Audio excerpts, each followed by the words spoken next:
আমার ক্লাস 10-এর ছাত্রছাত্রীদের আমার চ্যানেলে ওয়েলকাম। যারা আমার ভিডিও দেখো তাদেরকে অনেক অনেক থ্যাঙ্কস।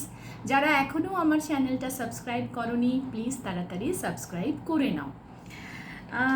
লেখায় ও রেখায় জাতীয়তা বোধের বিকাশ, এই প্রশ্নটা 2025-এর সাজেশনে রাখা হচ্ছে, আসার সম্ভাবনা রয়েছে। তো এই প্রশ্নটা নিয়ে একটু আলোচনা করব। দেখো, প্রথমেই যেটা বলার যে আমি বারবার আমার ছাত্রছাত্রীদের এটা বলি যে ইতিহাস মানেই যে প্রচণ্ড মুখস্থবিদদের একটা ব্যাপার তা নয়, বিষয়টাকে বুঝতে হবে এবং নিজের মতন করে লিখতেও হবে। আর হ্যাঁ, অবশ্যই ইতিহাস তো গল্প নয়, কল্পনা নয়, ইতিহাস হলো একেবারে অকাট্য বাস্তব। তো সেই কারণে বিষয়টাকেও জানতে হবে যে তুমি কোন বিষয় লিখছো এবং কোন কোন বিষয়কে তুমি তোমার এই লেখার মধ্যে তুলে ধরতে পারো। সেই রকম করে তোমাদের একটু বুঝে নিতে হবে প্রশ্নের উত্তর কতটা লিখব, কোনটা উত্তর হবে, এইটা বোঝার জন্য ইতিহাসকে বুঝতে হবে। শুধু মুখস্থ বিদ্যে করলে কিন্তু অনেক সময় অনেক বেশি পড়াশুনো করেও ভালো ফল করা যায় না। তো দেখো, লেখায় ও রেখায় জাতীয়তা বোধের বিকাশ। জাতীয়তা বোধ অর্থাৎ দেশপ্রেম, দেশের মানুষের সঙ্গে একাত্মতা বোধ, যে আমরা যে ধর্মেরই হই না কেন, যে ভাষাই বলি না কেন, যে গোত্রেরই হই না কেন, কাস্টেরই হই না কেন, আমরা এক দেশে বাস করি। সুতরাং আমরা এই দেশটার একটি জাতি। আর ভারতবর্ষ হচ্ছে বৈচিত্র্যপূর্ণ, তাই না? ভারতবর্ষে নানা সাংস্কৃতিক ব্যাকগ্রাউন্ডের, নানা ঐতিহ্যের, নানা ধর্মের, নানা ভাষাভাষীর মানুষ ভারতবর্ষে সেই আদিম যুগ থেকে রয়েছে, আদি কাল থেকে রয়েছে। সেই কারণে আদিম বলতে আমি এখানে সেই একেবারে আদিম যুগ বা যখন মানুষ আগুনের ব্যবহার শেখেনি সেটা বলছি না। আমি বলতে চাইছি যবে থেকে ভারতবর্ষ উন্নত হয়েছে, ভারতবর্ষের সংস্কৃতি ঐতিহ্য তৈরি হয়েছে, সেই সময়টাকে বলতে চাইছি। তো যাই হোক, তো ভারতবর্ষের মতন দেশে যে আমি হিন্দু ও মুসলিম ও খ্রিস্টান ও জৈন ও বৌদ্ধ হলেও আমরা একটি জাতি, আমরা ভারতবর্ষে বাস করছি, আমরা একটি জাতি এবং পরস্পরের সঙ্গে আমরা ভালোবাসার বন্ধনে, মৈত্রীর বন্ধনে আমরা আবদ্ধ হব, অর্থাৎ একতা বোধ করব। এবং আমার এই যে জাতি, ভারতীয় জাতি, এই জাতি ভারতীয়দের দ্বারাই শাসিত হবে। আমার দেশ ভারতবর্ষের যে একটা শাসন ব্যবস্থা দরকার, কারণ একটা প্রকৃত এবং একটা জোরালো শক্তিশালী শাসন ব্যবস্থা ছাড়া তো একটা দেশ চলতে পারে না। তো সেই কারণে একটা শাসন ব্যবস্থা থাকবে, কিন্তু সেটা কখনোই বাইরের কোনো বিদেশি শক্তি সেই শাসন ব্যবস্থা চালাতে পারে না। এই জাতীয়তা বোধ যখন মানুষের মধ্যে গড়ে উঠল, তবে থেকেই ভারতবর্ষে কিন্তু জাতীয়তাবাদী আন্দোলন বা স্বাধীনতা সংগ্রাম শুরু হলো এবং ব্রিটিশরা যারা 200 বছর ধরে ভারতবর্ষের ওপরে তাদের অধিকার গড়ে তুলেছিল, সেই তাদের পরাধীনতার থেকে ভারতবাসী মুক্ত হতে চাইল। অর্থাৎ যখনই ভারতবাসীর মনের মধ্যে এই জাতীয়তা বোধের উন্মেষ ঘটল, তবে থেকেই কিন্তু তারা জাতীয়তাবাদী আন্দোলনে সামিল হলো। এখন সবাই কি করে এই আন্দোলনে সামিল হবে? এখনকার দিনে আমরা দেখছি কোনো একটা ঘটনা ঘটলে যখন জনগণ তাতে সামিল হচ্ছে, তখন এই যে বিভিন্ন সোশ্যাল মিডিয়ার কথা আমরা বলতে পারি, টেলিভিশন চ্যানেল, খবর, এইগুলোর মাধ্যমে মানুষ জানতে পারে, বুঝতে পারে, মানুষের মধ্যে চেতনার উন্মেষ ঘটে।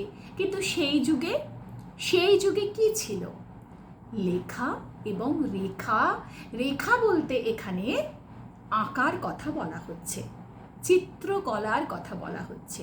বিভিন্ন আঁকার মধ্যে দিয়ে, বিভিন্ন কবিতা, গল্প, নাটক, সাহিত্যের মধ্যে দিয়ে, উপন্যাসের মধ্যে দিয়ে কিন্তু সাহিত্যিকরা, লেখকরা, চিত্রশিল্পীরা মানুষের মধ্যে জাতীয়তা বোধ গড়ে তুলেছিলেন, মানুষের মধ্যে দেশপ্রেম তৈরি করেছিলেন এবং মানুষকে জাগিয়ে তুলেছিলেন। এবং মানুষের সেই যে মানুষ যে তাদের দ্বারা উদ্বুদ্ধ হয়ে, অনুপ্রাণিত হয়ে তাদের মধ্যে যে জাতীয়তা বোধের উন্মেষ ঘটে, তার ফলে তারা একত্রিত হয়, দেশপ্রেম তাদের মধ্যে সঞ্চার হয়, তারা রাজনৈতিক চেতনার দ্বারা জাগ্রত হয় এবং দেশের স্বাধীনতা আন্দোলনকে তারা এগিয়ে নিয়ে গিয়ে শেষ পর্যন্ত ভারতবর্ষকে স্বাধীনতার সূর্য তারা দেখান। এই যে কথাগুলো আমি বললাম, আমি কিন্তু মুখস্থ করে তোমাদের সামনে বসিনি। আমি ঠিক করলাম আজকে এই বিষয়টা নিয়ে আলোচনা করব, তাই আমি বললাম। কি করে বললাম? কারণ বিষয়টা আমি বোঝার চেষ্টা করেছি। তোমরাও যদি এইভাবে বোঝার চেষ্টা করো, তোমরা কিন্তু আমার চেয়েও অনেক গুণ ভালো করে বলতে পারবে, লিখতে পারবে। এখন কিছু উদাহরণ দিতে হয়, কোনো বিষয় তুলে ধরতে গেলেই সেখানে কিছু আমাদের উদাহরণ দিতে হয় যে এনারা এরকম আঁকা এঁকেছেন। যেমন ভারত মাতার চিত্র আঁকা হয়েছে। ব্যঙ্গচিত্রের কথা আমরা জানি যে ব্যঙ্গচিত্র ব্যঙ্গ করা হতো, কিন্তু সেই ব্যঙ্গ রস তার মধ্যে আসলে থাকতো, তার যে অন্তর্নিহিত অর্থ থাকতো সেটাই কিন্তু বোঝবার আমরা গগনেন্দ্রনাথ ঠাকুরের নাম ব্যঙ্গচিত্র শিল্পী হিসেবে বলে থাকি। এরপরে দেখো আমরা নীল বিদ্রোহ আমরা জানি যে নীল বিদ্রোহের যে বিশাল ভয়াবহতা গড়ে উঠেছিল এবং নীল চাষ শেষ পর্যন্ত বন্ধ করা যায়, সেক্ষেত্রে দীনবন্ধু মিত্রের লেখা নীল দর্পণ নাটক তার বিশেষ একটা ভূমিকা ছিল। যখন বাংলাদেশের মানুষ ইংরেজের বা পাশ্চাত্য শিক্ষার যে জ্ঞান বিজ্ঞানের শিক্ষা, সেই শিক্ষায় নিজেদেরকে শিক্ষিত করে তোলার থেকেও ইংরেজদের অনুকরণ করা, সাহেব সাজার একটা চেষ্টা, একটা কালচার তৈরি করা, সেটাকে ব্যঙ্গ করে আমরা দেখেছি যে হুতুম প্যাঁচার নকশা লিখেছেন কালীপ্রসন্ন সিংহ। হ্যাঁ, তো বিভিন্ন বিষয়কে এইভাবে আমাদের সামনে সেই বিষয়টাকে গুরুত্বপূর্ণ করে তোলেন এই চিত্রকরেরা তাদের রেখায়, তাদের আঁকায়, আর সাহিত্যিকরা, নাট্যকাররা, তারপরে গল্পকার, তারপরে কবিরা তাদের লেখায়। তো এখানে আমরা তোমার যেরকম দীনবন্ধু মিত্রের নীলদর্পণ নাটকের কথা বলা হয়েছে, আবার দ্বিজেন্দ্রলাল রায়ের মেবার পতন ও শাহজাহান নাটকের কথাও প্রসঙ্গও তুলে ধরা হয়। এরপরে তোমরা যখন এই প্রশ্নের উত্তরটা লিখবে তখন প্রথমে এইভাবে ভূমিকা তার দেবে যে কি বিষয়ে এই 19 শতকের দ্বিতীয়ার্ধে কিভাবে এই লেখা এবং রেখার মাধ্যমে, অর্থাৎ অসংখ্য দেশাত্মবোধক উপন্যাস, নাটক, গান, কবিতা এবং বিভিন্ন আঁকা জাতীয়তাবাদী চিত্র, এইগুলো কিভাবে মানুষের মনে প্রভাব ফেলেছিল এবং সেগুলো পড়ে, সেই সমস্ত লেখা পড়ে এবং দেখে ভারতবাসীদের চোখ খুলে যায়। ফলে ব্রিটিশ ও তাদের শাসন সম্পর্কে মানুষের মোহভঙ্গ হয়। তারা বুঝতে পারে যে তারা যে ব্রিটিশের ওপর নির্ভর করে আছে এটা ঠিক নয়, ব্রিটিশরা আমাদেরকে আমাদের এই অধিকার থেকে বঞ্চিত করছে, আমাদের প্রাপ্য থেকে বঞ্চিত করছে, আমাদেরকে শোষণ করছে, আমাদেরকে অন্যায়ভাবে অত্যাচার করছে, পদানত করে রাখছে। আর সেইটা তারা বুঝতে পারে এবং তাদের মধ্যে জাতীয়তা বোধের উদ্ভব ও বিকাশ ঘটে। এবার তাহলে যখন তোমরা এবার উত্তরটা লিখতে শুরু করবে, সেখানে তোমাদের কয়েকটি রচনা সম্পর্কে বলে দিতে হবে। যেমন আমরা বঙ্কিমচন্দ্র চট্টোপাধ্যায়ের আনন্দমঠ আমরা বলবো, সাহিত্য সম্রাট উপাধিতে ভূষিত আমাদের বঙ্কিমচন্দ্র চট্টোপাধ্যায়, তার যে আনন্দমঠ, যেখানে এই বন্দে মাতরম এই গান আমরা পাই, সেই তোমার আনন্দমঠের প্রসঙ্গ অবশ্যই আমাদের উল্লেখ করতে হবে। হ্যাঁ, উপন্যাসে যে বর্ণিত হয়েছে, তিনি বলেছেন যে দেশপ্রেমই হলো মানুষের প্রধান ধর্ম। অর্থাৎ আমি হিন্দু, আমি মুসলিম এইসব করে নিজেদের মধ্যে ভেদাভেদ ডেকে এনো না। এখন এইসব ভেদাভেদ করার সময় নয়, আমাদের একত্রিত হতে হবে। আর ইংরেজরা সব সময় চেয়েছে আমাদের মধ্যে এই ভেদাভেদ থাকুক, এই ধর্ম নিয়ে ভেদাভেদ থাকুক, তাহলেই তো আমাদের একতা কম হবে আর তাদের শক্তি বেশি হবে। সেই জন্যে বঙ্কিমচন্দ্র বললেন যে দেশপ্রেমই হলো মানুষের প্রধান ধর্ম। এই উপন্যাসে বর্ণিত সন্তান দল ও সত্যানন্দের ত্যাগ মন্ত্র দ্বারা তিনি পরোক্ষভাবে ভারতীয়দের স্বাধীনতার মন্ত্রে দীক্ষিত করতেই চেয়েছিলেন। এবং আনন্দমঠ রচনার উদ্দেশ্য যে ব্যর্থ হয়নি তা কিন্তু প্রমাণিত। এই উপন্যাসে বর্ণিত অনুশীলন তত্ত্ব এর ভিত্তিতেই 1902 খ্রিস্টাব্দে কলকাতায় গড়ে ওঠে অনুশীলন সমিতি নামে একটি বিপ্লবী সমিতি। এতে অরবিন্দ ঘোষ, রবীন্দ্রনাথ ঘোষ, ভূপেন্দ্রনাথ দত্ত, অবিনাশ ভট্টাচার্যের মতন বাঘা বাঘা বিপ্লবীরা যোগদান করেছিলেন। এই উপন্যাস স্পর্শ করেই বিপ্লবীরা বিপ্লববাদের অগ্নিমন্ত্রে দীক্ষা নিতেন। এই উপন্যাসে উল্লিখিত বন্দে মাতরম সঙ্গীতটি ভারতীয় বিপ্লবীদের মুখে মুখে প্রচারিত হয়। ক্রমে সঙ্গীতটি ভারতের জাতীয় আন্দোলনের সঞ্জীবনী মন্ত্রে পরিণত হয়।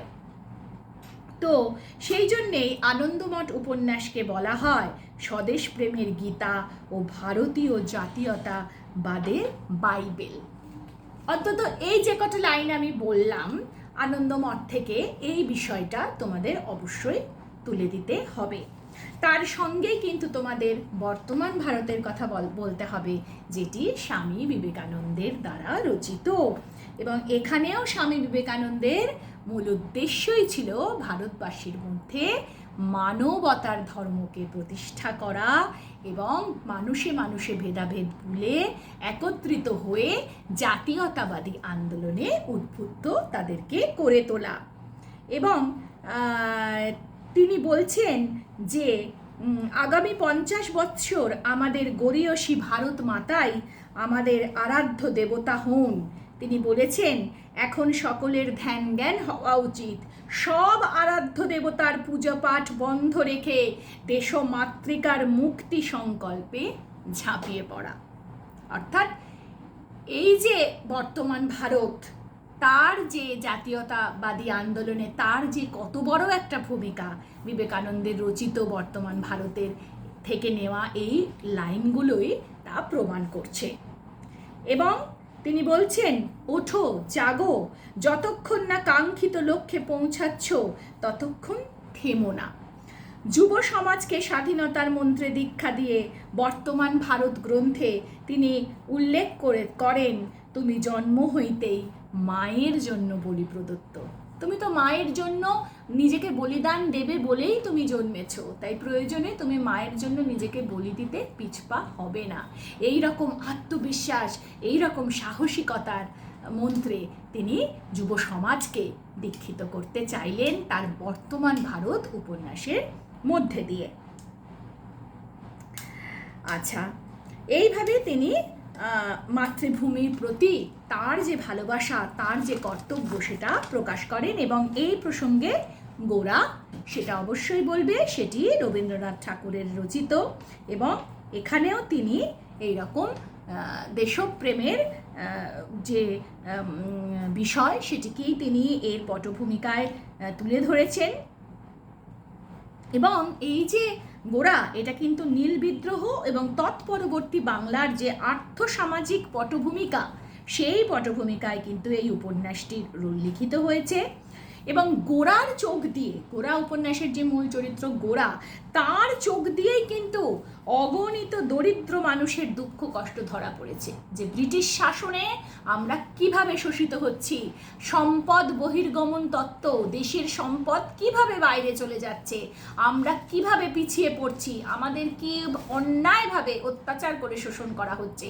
এই শোষণের হাত থেকে আমাদের বাঁচাতে হবে, আর শোষক অর্থাৎ ব্রিটিশকে এখান থেকে বিতাড়িত, ভারতবর্ষ থেকে বিতাড়িত করতে হবে। তো এখানে এই গোরা উপন্যাস রবীন্দ্রনাথ ঠাকুর বোঝাতে চেয়েছেন যে ধর্মীয় সংকীর্ণতা জাতীয়তা বোধের পরিপন্থী। ধর্ম করে মানুষে মানুষে ভেদাভেদ করলে আমরা কোনোদিনই ঐক্যবদ্ধ হতে পারবো না।